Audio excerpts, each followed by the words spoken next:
Bonjour, my Boneyard Marauders. This is Sant coming back at you again with a pretty special video today.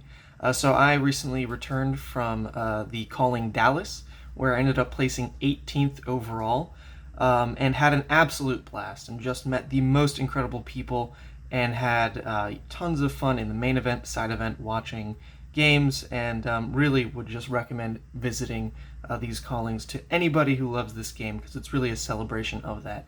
We've got Cincinnati coming up pretty quick, so I wanted to give people like an overview of how my run went, some tips and tricks to help you all actually place even better than I did.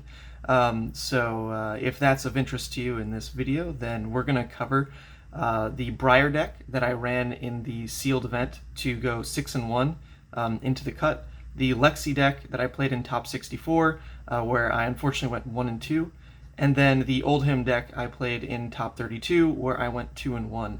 And I had a pretty big misplay on all three heroes. That was the root cause of at least one of my losses across the three there. So we're just going to go over the decks, some deck building choices, some tips and tricks of things to avoid, things that I ran into that I hadn't thought about fully. So seriously, guys, if you're looking to do well in Cincinnati, hopefully this video can help you out a ton. Let's get into the Briar. So when I open the 6-packs, the first thing I try to do is check the class cards specifically and see if there's any standouts that automatically make me want to lean one way or another. So to give you an overview of what this pool looked like for Lexi, I did save the entire pool so we could do this together. What I looked for here was really my red arrow count. And if my red arrow count looks fantastic, then I am more inclined to go Lexi. So when I looked at what I had for Lexi, there were some standouts: Blizzard Bolt, Buzzbolt, Frazzle ×2, a Flake Out, and a red Overflex are all really strong, but that's not enough red arrows to support the deck. So to look a little bit further would be to look at the yellow arrows, but I only have 4. So really, automatically Lexi was a no-go, regardless of how good the elemental cards were that I had for her. You really just want to look at that arrow count, because since she doesn't have a weapon, your arrow count is how you deal any significant damage. Of course, if that count is low, then you run the risk of fatiguing yourself, especially if you start having to block with your arrows. So Lexi was out pretty quickly here. So then, looking at that same sealed pool, I checked the Guardian cards. And the thing you want to look at when you're checking your Guardian pool is really your blues first, then your reds, and then your yellows can just fall somewhere in the middle. As long as they block 3, they're fine. And then, of course, the Buckler is a huge incentive to run Oldhim as well. So looking at this pool, I actually had an amazing count of blues already. Pretty equal spread across the board, but it's just nice to see that the blues weren't lacking, especially since 1, 2, 3, 4 of them were 3-cost or higher to enable the Titan's Fist to swing for 4, which as the games go on is a very big deal. So I was very happy with the blues in this pool. The yellows a bit less so. The Thumps, Emboldens, Merging Avalanche, Snow Under, all at yellows don't feel great to play, but at least they block for 3. So, they can fill those deck slots if I need them. And then the reds were actually really amazing in this pool as well. I had that Oakenold, which, of course, is an amazing card. And in this game, if you can just arsenal that early, wait for that double fuse, it's pretty much a game ender, which is something that Oldhim can otherwise lack. Red Snow Under, red Glacial Footsteps, red Mulch, red Entangle, red Strength of Sequoia. All these were very strong reds as well. So looking at this, I was very incentivized to go Oldhim, especially since I really like that hero. I think he's very punishing of kind of the most basic elements of gameplay, and you can really kind of start gaining incremental advantage as the game goes on if you're just a more savvy player than your opponent. So was really, really enticed to go Oldhim here, but let's check out what the Briar Pool looked like. Alright, so then this Briar Pool. So the first thing to note when looking at it is actually it is pretty card light. Unlike the other pools that were a bit more balanced, this one is red leaning, which is actually a good sign for Briar pools. Her reds get a lot of tremendous value. So apart from noticing that immediately, the other things to really start looking for are those big power cards like Bramble Spark, which of course is just a bit ridiculous with unblockable Arcane, especially when you can lean a bit earth heavy to actually get that fuse off. Gosh, it feels amazing. So to notice right off the bat, there's 2 red Bramble Sparks and 1 blue, which just is amazing right off the bat here. The ability to get these fuse off is just a free 4 damage in total, and even the blue is at least a free arcane, and if nothing else, just good pitch value. So those are the standouts of this pool. The rest is actually just pretty average. You know, one Stir the Wildwood is pretty nice. The Arcanic Shockwaves, of course, another free source of arcane ping. Sigil of Suffering, one little arcane ping. The Vila Flash are also really good combo cards that can get tricky. So having a red and a yellow there meant I actually had pretty niche plays I could pull off, which, you know, would account for some skill expression. So I was happy there. The one Inspire Lightning Red also falls in that Vila Flash playstyle, where out of nowhere you can just pop them for extra damage. But having one red as well is quite good going into those grindy matchups like against Oldhim. Just knowing you have one red in your deck for this 3 unblockable damage that they can't interact with is really, really great. So this pool, it's actually, you know, not the craziest, but just that core of the Bramble Sparks, and then the additional Arcane Pings with Arcanic. We've got the Stingings as well. This pool really called to me as well, but I wasn't quite sure. Do I want to go the Oldhim? Do I want to go the Briar? Because looking at just the class cards, Oldhim was actually still top of mind. So then the next thing to do would be to look at the elemental cards and see where your powers are leaning. So let's do that. Alright, sorry, a bit of a camera issue in those first bits, but yeah, we're back at it. So yeah, there's a lot on the screen here to soak in, but really what I've laid out is the equipment choices: Ice, Earth, Lightning, and then the Elementals, generics. So looking at all these as a whole is super useful as, you know, you start to hone in on which hero you want to play. Because they share these card pools, it's important to see which heroes could pull from those same card pools. In this case, we've got Oldhim and Lexi that could both use the Earth here. So evaluating the strength of the Ice, specifically in terms of Oldhim, evaluating the Lightning, specifically in terms of Lexi, but then trying to pick apart the Earth as to which it fits better in is really important, and this is what sealed the deal as to which hero I'd be playing. So first thing to note, though, overall is the Ragamuffins hat, Mark of Lightning, Deep Blue. Obviously, the Ragamuffins and Deep Blue are the two true generics, so they could be used in either Oldhim or Lexi. However, or not Lexi, Briar. Briar does get very good value out of the Deep Blue, especially with the pool I knew I had, because I was very blue light. So Deep Blue, to me, is leaning more towards the Briar build there. And then, of course, Mark of Lightning, incredible in Briar, because it gets you that extra embodiment and deals double damage on the ball lightnings. So knowing I had this was another reason to lean more towards Briar. So then, looking at these cards here, we'll go over the Ice first. So I had actually a very strong Ice pool. I had a lot of blues in Frostfang, Blizzard, Winter's Bite. Well, it's not a lot, but, you know, sizable amount. Blizzard, of course, being Majestic, it's something not many people are going to be playing around, but it also doesn't necessarily get a lot of value in Sealed. Not every deck is going to be built around Go Again, but it's something you could at least throw on the sideboard or just use as blue. Icequake, really strong. Ice Encounter Red, really strong. Polar Blast Red, really strong. And then some subpar yellows. So overall, you know, decent Ice selection here. But really, it was then time to look at the Earth cards. And the Earth cards are actually even more important, in my mind, when playing Oldhim in Sealed and Draft, because you get a lot of long-term value out of pitching to his defense ability, where you can pitch a blue to go back in your deck and prevent 2 damage. So the stronger amount of blues you have, that can facilitate that strategy, the less likely you are to fatigue first, and just the more value you're going to get in trying to fatigue someone else, like Lexi. You can do it against Briar too. So the blues here, super important to check.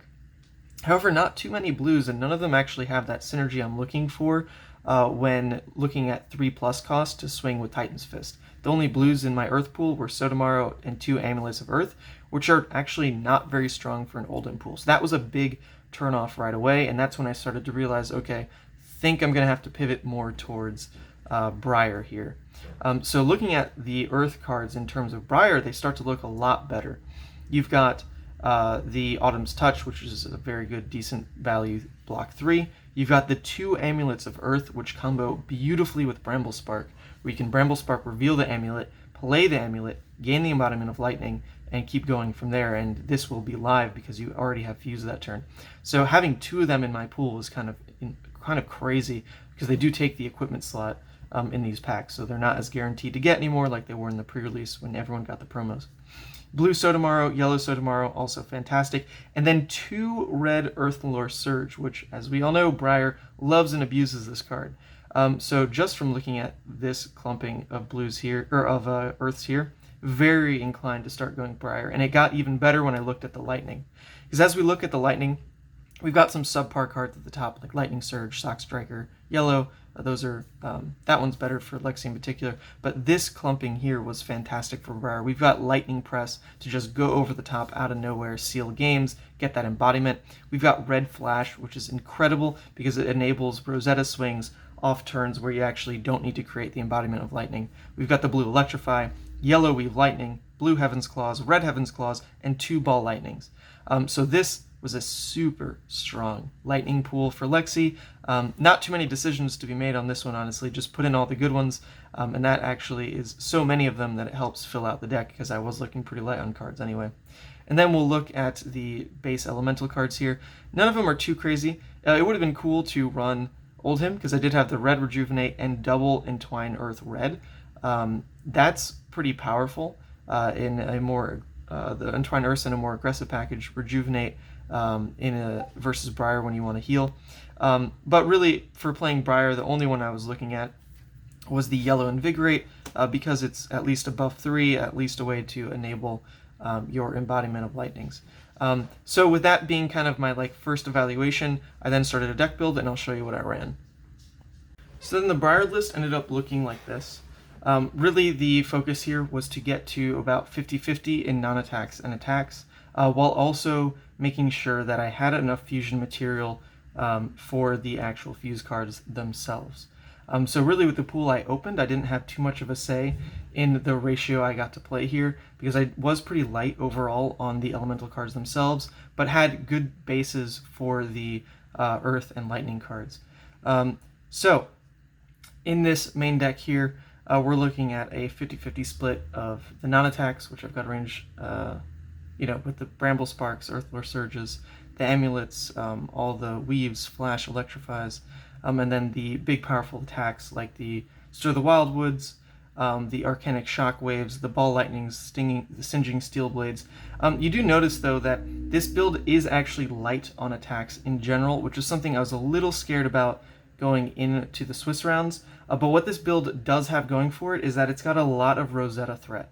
I have so many non-attacks that I'm pretty much guaranteed every turn with a 4-card hand that I would be able to swing Rosetta, which is a lot of pressure because normally that damage is unblockable. So I was feeling decent in that sense where I had a lot of unblockable damage in Rosetta Thorn and then a lot of unblockable pings here and there with the Singeings, the Ball Lightnings with Mark of Lightning, to go over the top with Flash to end the games with Inspire Lightning. Overall, felt pretty good about this. However, because I was light on attacks, I did want to have a little plan for Oldhim in case he tried to fatigue me. So I did have a suite of 4 cards I was going to throw in if I faced Oldhim. In just another blue with Lightning Surge, a yellow Rites of Replenishment because that can get some power cards back in your deck, and then those 2 Entwine Earths. I don't normally like to run the Entwine cards, especially the attacks that only block base 2. But in the Oldhim match, if they're just trying to fatigue you out, you need those taller numbers. So that was the little plan here. But otherwise, the 60 I ran in pretty much the entire event. I did go 6-1 in the Swiss rounds, lost at table 1 to Stephen Woolley from Team Covenant, shout out to him. It was unfortunately due to a massive misplay on my end. I had a very cute play going for myself where I needed to dig for an attack because I had an amazing suite of double Bramble Spark into something else. I was just short of the attack to actually pull it off. However, it's pretty confident in my deck that I had an attack on top because I have my ratios pretty correct. So I needed to dig for Ragamuffin's hat to try to get one deeper and find the attack. However, I misplayed it. Instead, to get to 1 card in hand, I played out an Amulet of Earth, and therefore only had 2 resources floating when I Ragamuffins. Instead, if I had deep blued the Amulet of Earth, I would have had 5 resources floating for when I Ragamuffins and peeped the top to find an attack card. That was the correct play if I just remembered my deck, remembered what the attack costs looked like across the board. I should have remembered I had the Autumn's Touch and the double Stir the Wildwoods and the Rites of Replenishment that do all cost 2. So it was always correct there to actually deep blue first, get those floating resources, then Ragamuffins. That way, no matter what attack I pulled, it'd be playable into Rosetta. That is exactly what happened in the end. I revealed the Autumn's Touch and realized, wow, I can't even play this card with only 2 floating. So that was a big, big mistake on my end because I committed so many resources in the Bramble Sparks and Amulet of Earths to pulling off that attack, and it probably would have closed the game because I was ahead up until that point. So that felt really bad. Did lose that game. But otherwise, the rest of the tournament was pretty easy going in the Swiss rounds. This deck did exactly what I thought it would do in just having Rosetta Thorn pressure constantly. Even in the Briar Mirror matches, I just felt like my deck could pull off the Rosetta Thorns better than my opponents could. And the Vila Flash Inspire Lightning combo was absolutely clutch in a lot of games as well. Seeing one half of the combo, knowing how tight the decks are in this format, you can just arsenal it because you know you'll find the other half at some point. Granted, you haven't blocked with it. So that was really strong. I only played against 1 Oldhim, 2 Lexi, and then 4 Briar in the event. And the closest match I had, other than the loss to the misplay here with Deep Blue, was to a Lexi in the final round, actually. So props to them for doing so well. I think the event was very Briar tilted, but the way to beat that matchup is to just have more pressure than your opponent. I mean, not much advice to get you to that point. It's a lot of just what you open, but you know, tuning your deck specifically towards more of a Rosetta Thorn game plan, as you can see that I did, compared to throwing in those bigger attacks, which I saw a lot of players doing. You know, like I chose not to mainboard these attacks because they're a bit expensive, don't block well, and don't fit in this idea of, you know, I'm probably going to be paying a bit here for my non-attacks, need to pay for my attack into the Rosetta as well. These are very expensive, so they don't quite lean into that strategy. So yeah, that was my run in Swiss.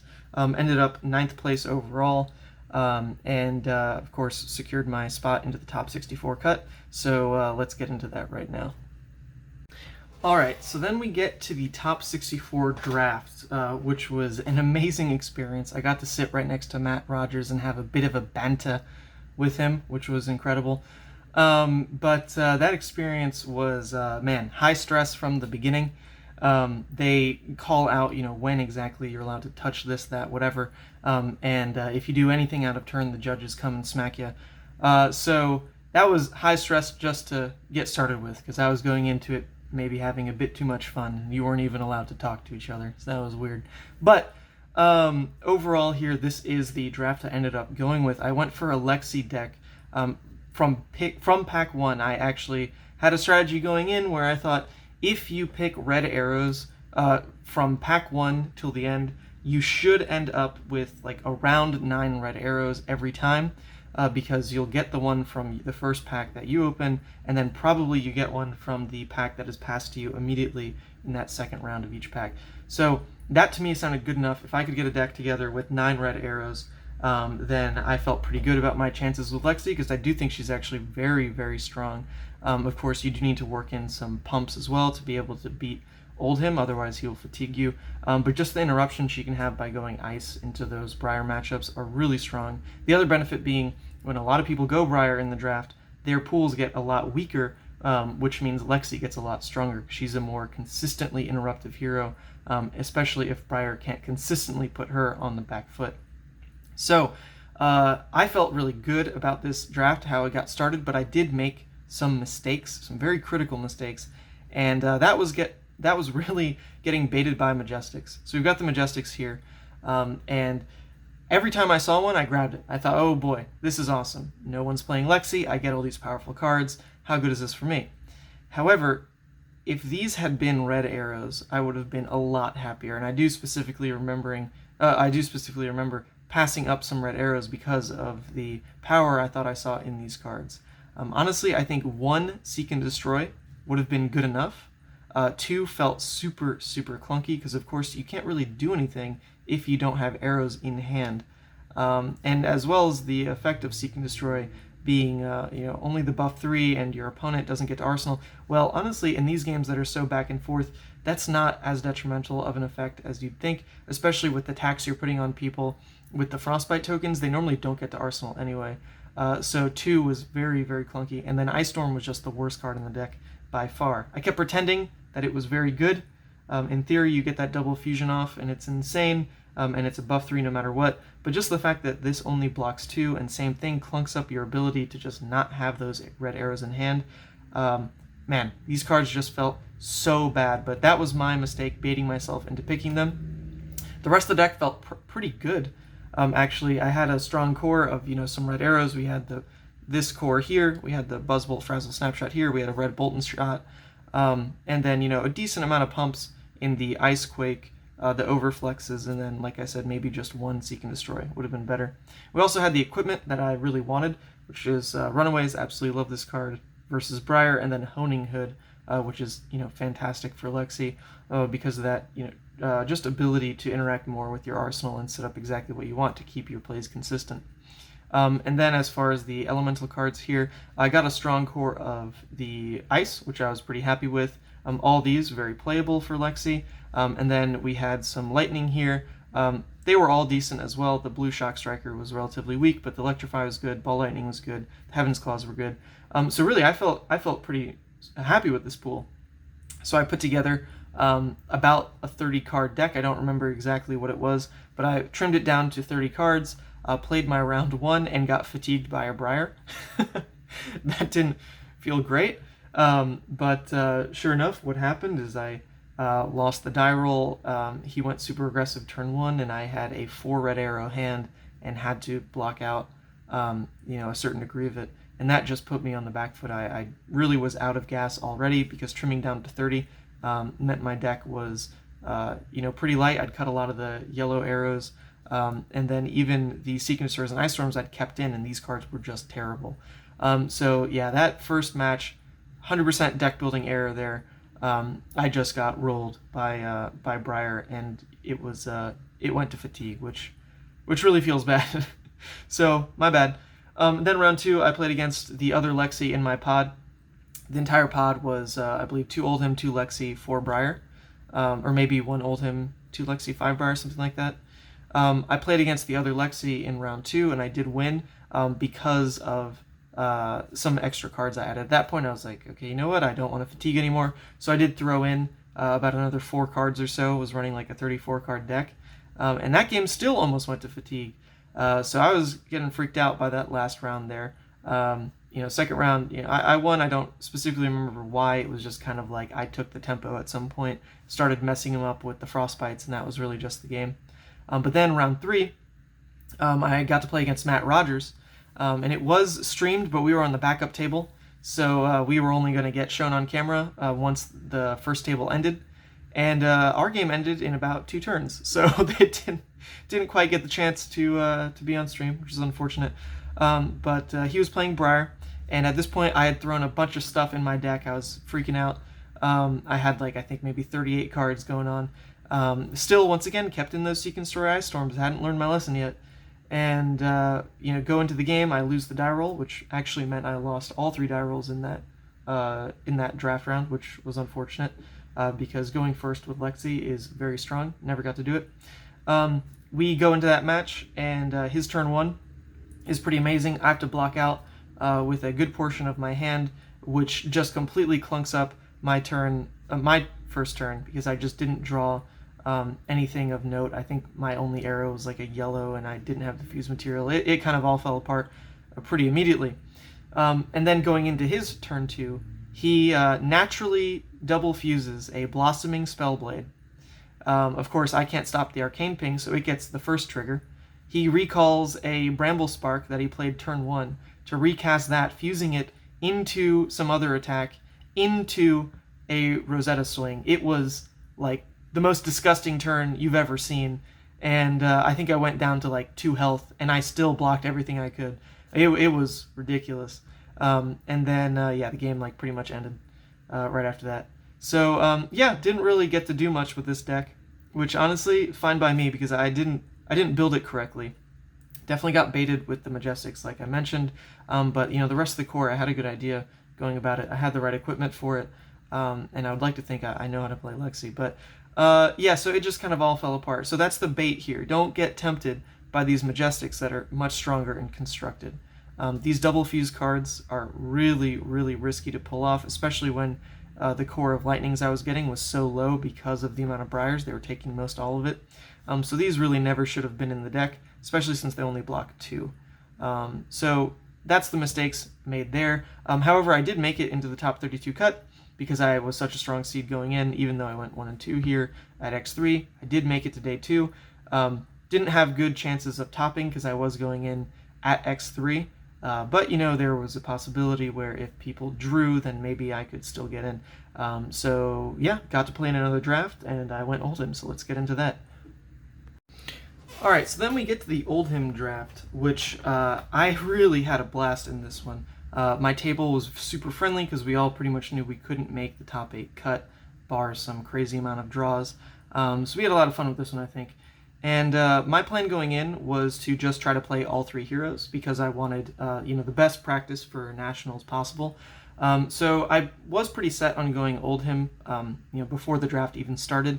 But then it was pretty much cemented when in my first pack I saw the Tome of Harvest, which is just a fantastic card for Oldhim because a lot of what you're looking for in this deck is going to be blues with cost 3+. So Tome is not only those 2 things, it's also an Earth.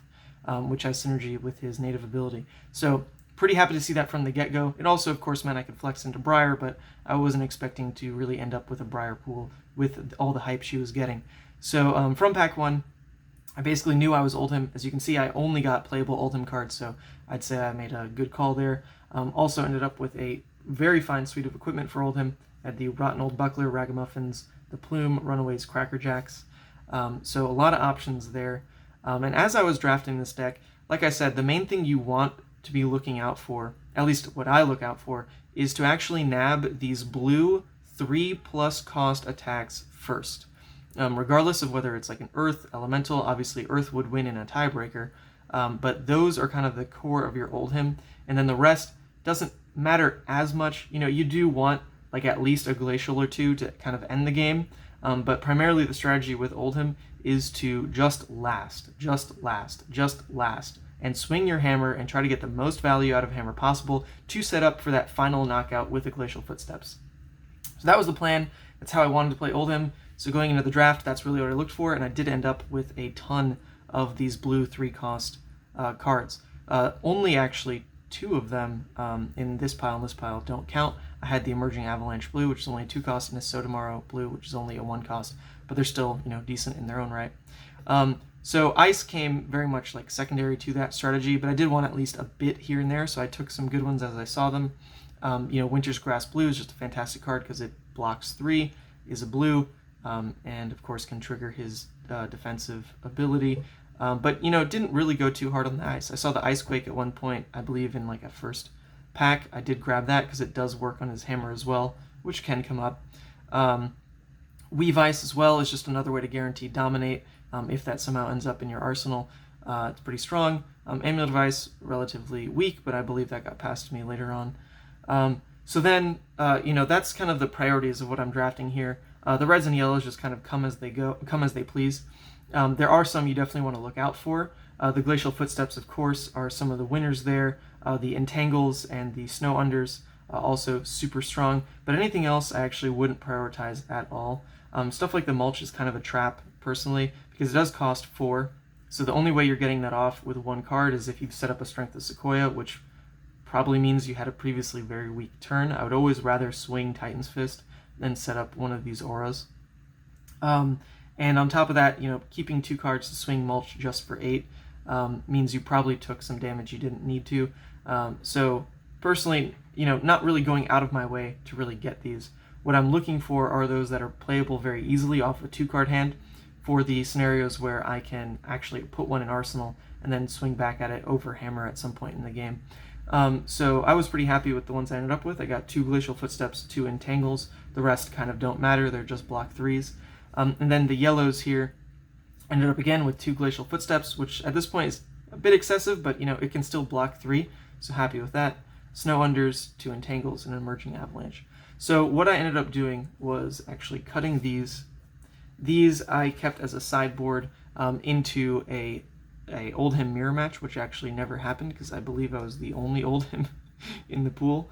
But the rest here was the core of the deck I ran and it was so freaking good. This was like the strongest deck I feel like I played the entire event, because it just executed that strategy so perfectly and did exactly what I was saying at first, which is where you can punish people who aren't playing the game fundamentals very well, in terms of, I'm going to spend 1 card to swing like 8, and if you block 3, well, I'm +2 card advantage over you for the fatigue game. So people who weren't using their life as a resource correctly were really getting punished by this deck, and I had a lot of fun playing it. I really enjoy Oldhim, and I think he's trickier to play than a lot of people give him credit for, and I actually even made a mistake and lost that final game versus Lexi because of a major misplay, which actually was pretty niche, so I'll explain it to you guys. So basically, the scenario was, Lexi and I were both 2-0, really friendly guy, knew he's a great player. We're going into this match, and I was a little cocky, thinking that, I'll just fatigue the Lexi. That's what Oldhim can do. However, he also had a very concentrated pool with a ton of overflexes, a couple ice quakes in there, and he was really going tall, to the point where I was sorely missing any kind of defense reaction, which I think I actually didn't really see any in that pool. I think at some point I saw Summerwood Shelter and passed it because it was yellow, but boy, do I wish I had grabbed it. So that might have been a mistake. But I actually did have a play mistake that pretty much lost me the game, in that I was left at the end of my turn, or at the end of his turn, with a Frostbite, 1 resource floating, and a blue in hand. And in my head, I'm thinking, well, this is terrible. I'm just going to basically skip my turn. I can't swing hammer, I can't break the Frostbite, and I'm going to lose a lot of pressure here because he's getting to be in lethal range. However, I also had Runaways up, and so the play I missed was actually to break Runaways on his turn, even for no effect, because he wasn't going wide, to break Runaways on his turn, because I had 1 resource floating from something previous. I could have popped the Frostbite, because it adds, the 1-cost Runaways, just to use Runaways, get rid of it, whatever. That way, into my turn, I could still pitch Swing Titan's Fist, which was a lot of pressure in that scenario. It would have been 4 attack, would have forced him to go down a card, which really messes up his ability to go tall consistently. So that was a big mistake, and I just didn't see that play. It had never come up before, this niche scenario where Runaways, you can use it just to break Frostbite. That actually was a big deal. It definitely could have come up. In my head, this was conditional, but it's not. It's just an instant. You can destroy it even if you don't use the effect. I had taken damage that turn as well, so I think, there was really no reason to not use Runaways there. So that was a big mistake. Unfortunately, even though he went 3-0 in our pod, he did not make top 8 either because of just how we were seated going into day 2. So really the biggest issue I had in the entire event was that Lexi Pool and the mistakes I made there. But I think if I didn't drop, at least one of those games, and then of course didn't misplay the Runaways in that final match, I probably would have made top 8. It's okay to dream. Don't want to get too confident about that, but it is nice to be able to identify play mistakes and learn from them. So hopefully y'all can learn from the mistakes I made, see kind of the deck building process here across all 3 heroes, which I think was super unique about this event. Most people did not stray far from like 1 or 2 heroes. In fact, a lot of people I talked to just stuck Briar the entire event. But being able to flex into all 3 pretty comfortably is a great skill that you also pick up for Cincinnati. So with that, I really hope you enjoyed the video. And I think this is a nice foray into some non-Levia content, because I do enjoy all aspects of this game. So with that, y'all, thanks so much for watching, and hope you all do well in Cinci, especially my devoted Levia players. Thanks.